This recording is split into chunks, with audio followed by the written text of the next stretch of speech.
చెప్పకూడదు వచ్చి చూడండి, చూస్తేనే ఆ థ్రిల్ ఏంటి అనేది మీరు ఎంజాయ్. 2-3 సినిమాలు కాపీలా ఉన్నాయి అంటున్నారు. 2-3 సినిమాలు కాపీ కొట్టారు అంటున్నారు. ఏ కాపీ కొట్టారు? కల్కి, బ్రహ్మాస్త్ర. కల్కిలో ప్రభాస్ కన్నా ఈ మిరాయిలో తేజ సజ్జు 100% ఎక్సలెంట్గా పర్ఫార్మెన్స్ ఇచ్చారు అన్ని రకాలుగా చెప్పాలంటే. ఎందుకంటే హనుమాన్ వచ్చేసి ఒక లీడ్లో తీసుకున్నారు, జే హనుమాన్ వచ్చేసి ఇంకొక రకంగా ప్రాజెక్ట్ అది ఎలా ప్రజెంట్ చేస్తారనేది. ఈ రెండింటి మధ్య ట్విస్ట్ మిరాయి వచ్చేసి పాస్ట్ ప్రజెంట్.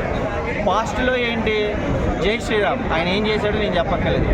ప్రజెంట్ ఏంటి అంతా నెగిటివ్గా ఉంది. నెగిటివ్కి పాజిటివ్కి బంగారం కన్నా బంగారం లాంటి మనసు ఉన్నది మనం ఎంకరేజ్ చేయాలి. మనలో మంచిగా ఉంటే అంటే తేజ సజ్జా ఇంకా ఈ దేవుడి మైథాలజీ గల సినిమాలు తప్పితే వేరే చేయలేడు, కమర్షియల్గా మాస్ సినిమాలు చేయలేడు అంటారా? గట్స్ ఉన్న డైరెక్టర్స్కి వెళ్ళి కరెక్ట్ ప్రాజెక్ట్ ఇవ్వండి, అతను చేస్తాడా లేదు మీకే తెలుస్తుంది. అలా కనుకుంటే జాంబరెడ్డి కూడా ఎక్స్పెక్ట్ చేయలేదు, బట్ దాంట్లో కూడా ఒక మంచి మెసేజ్ ఉంది. యాక్టింగ్ స్కిల్స్ బాగున్నాయి. 1, 2, 3 కదా. 10 ఏళ్ళ నుంచి 20 ఏళ్ళ నుంచి ఉన్న వాళ్ళకంటే గట్స్ ఉన్న ప్రకారంగా ప్రజెంటేషన్ చేసే ఒక మోటివేషన్ హీరో అంటే సూపర్ హీరో అని చెప్పొచ్చు నా దృష్టిలో అయితే కదా. సో ఇంతకుముందు ఎలా అయితే హనుమాన్తో క్యారెక్టర్ చాలా అద్భుతంగా చూపించారు. బట్ మెయిన్ ఆర్టిస్ట్ పర్ఫార్మెన్స్ ఏంటంటే బాడీ లాంగ్వేజ్. ఆ బాడీ లాంగ్వేజ్ దీంట్లో నెగిటివ్ ఉన్నా సరే, బట్ దాని మోటివేషన్ ఏంటి అంటే పెయిన్ ఉంటుంది. ఆ పెయిన్ ఏ రకంగా నెగిటివ్ వెళ్ళింది అనేది చైల్డ్ ఏజ్ నుంచి ప్రజెంట్ ఎండ్ వరకు బాగా. బ్రో హనుమాన్తో గుంటూరు కారం కొంచెం ఇబ్బంది పెట్టారు బాక్స్ ఆఫీస్ దగ్గర. ఇప్పుడు ఓజీకి ఏమైనా ఎఫెక్ట్ అవుతుంది ఈ సినిమాతో? 100% అవుతుంది. ఇప్పుడు చిన్నపిల్లలకి వెళ్ళి నీకేం కావాలంటే వాళ్ళకి థ్రిల్లింగ్ కావాలి, ఒక ఫీల్ గుడ్ అంటే ఎప్పటికప్పుడు కొత్తదనంగా విజువల్స్ కావాలి. ఇప్పుడు ఓజీలో విజువల్స్ ఏముంటుంది నాకు తెలిసి నెగిటివ్ ఉన్నట్టుంది ఓజీలో. దీంట్లో ఏముంది సనాతన ధర్మానికి సంబంధించిన రాముడి కాలం నాటి ఒక యువతికి సంబంధించిన ఆయుధం. సో ఇవన్నీ మూవీ చూస్తేనే మీకు బాగుంటుంది వాచింగ్. ఒక నెక్స్ట్ లెవెల్ సినిమా ఇది మాత్రం. అసలుకి సినిమా చూస్తుంటే మాత్రం మైండ్ బ్లోయింగ్ అనిపిస్తుంది. నిజంగా చెప్తున్నా, తేజ సజ్జా యు ఆర్ మై మజ్జా. నిజంగా అంతలా ఉంది. నాకు తెలిసి తేజ సజ్జా గారు అయితే మన తెలుగు ఇండస్ట్రీని కాపాడడానికి ఒక పెద్ద హీరో. రాబోయే 2-3 సినిమాల్లో ప్రభాస్ అంతా రేంజ్ వస్తా అని చెప్పేసి నేను మనస్ఫూర్తిగా అనుకుంటున్నా. అబ్బా ఏం యాక్టింగ్ అన్నదైతే. ఇంకా మెయిన్గా చెప్పాలంటే మన విలన్ మంచు మనోజ్ అన్న గురించి చెప్పాలంటే, అన్న బాడీ చూస్తేనే నాకు భయం అవుతుంది, అన్న కట్అవుట్ చూస్తుంటే నాకు భయం అవుతుంది. ఏం చేస్తారు విలనిజం. విలనిజం అంటే ఇంతకుముందు మనం శ్రీకాంత్ గారి దాంట్లో చూసాము, జయపతి బాబు గారి దాంట్లో చూసాము. కానీ ఇప్పుడు ఫస్ట్ టైం ఒక విలన్ని చూస్తే స్క్రీన్ మీదనే భయం అవుతుంది అని చెప్పుకోనికి అయితే నేను కంపల్సరీ చెప్తున్నా. మంచు మనోజ్ అన్న ఏ రోజైతే మీ నాన్న నిన్ను ఇంట్లో నుంచి ఎలగొట్టిండో ఆ రోజు నుంచే నీ పేరు మారింది, నువ్వు మారిను, మొత్తం ఒక హీరో నుంచి విలన్కి వచ్చినావు. ఇంకా నీకు తగ్గేదేలే తిరుగు లేదంటున్నా. ఇంకా డైరెక్టర్ గారి గురించి కార్తీక్ ఘట్టమనేని గారి గురించి చెప్పాలంటే అబ్బాబాబాబా ఏముందన్న, ఒక రాజమౌళి తీసిన స్క్రీన్ ప్లే డైరెక్షన్ లా ఉందన్న. నాకైతే అది చూస్తుంటే ఇంకా అరే మనోడేనా ఒక సూర్య సినిమా చూసినోడా అని చెప్పేసి నాకు అనిపిస్తుంది. ఓవరాల్ గా మీరు పెట్టే 150 రూపాయల టికెట్ ప్రైస్ కూడా ఏ మాత్రం తక్కువ కాదు. ఇప్పటి నుంచి చెప్తున్నా, ఇతిహాసాల్లో ఎవరైనా హీరో ఉండాలంటే నాకు తెలిసి టాలీవుడ్ ఇండస్ట్రీలో ఒక తేజ సజ్జా గారు తప్పించి మిగతా ఎవ్వరు చేయలేరన్న. అంత బాగా తీసిండు.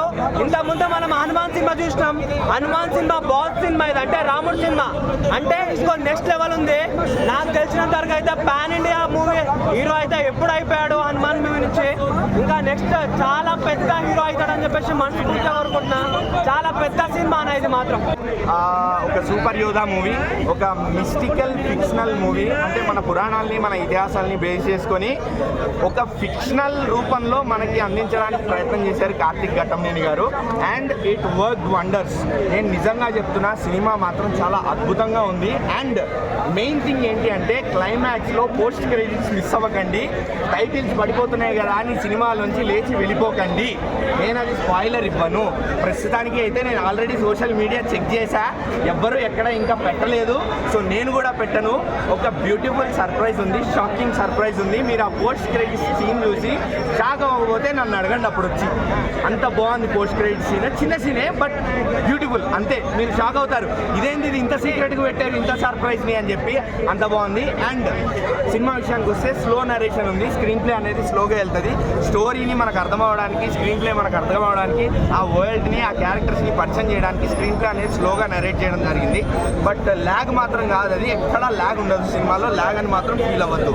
అండ్ హనుమాన్ చూసి మనం ఎలా అయితే ఆ లాస్ట్ 20-30 మినిట్స్ ఫీల్ అయ్యామో దానికి డబల్ ఫీల్ అవుతాం ఇక్కడ ఉన్న last 20-30 minutes with added surprise post credits.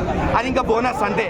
అంత బాగుంది సినిమా. అండ్ విజువల్ ఎఫెక్ట్స్ ఏదో చిన్న సినిమా పడేసాము అని కాకుండా అంత బ్యూటిఫుల్ అనే విఎఫ్ఎక్స్ అంటే ఇలా ఉండాలి అనిపించింది. ఎందుకు అంటే మనం ఒక అవెంజర్స్ చూస్తాము, ఒక డాక్టర్ స్ట్రేంజ్ చూస్తాము, అలాంటి రేంజ్కి తగ్గకుండా ప్రతిదీ కూడా బ్యూటిఫుల్గా చూపించారు. ట్రైలర్లో ఆల్రెడీ మనం ఆ పక్షి సీన్ చూసాము, అది జస్ట్ శాంపిల్ మాత్రమే.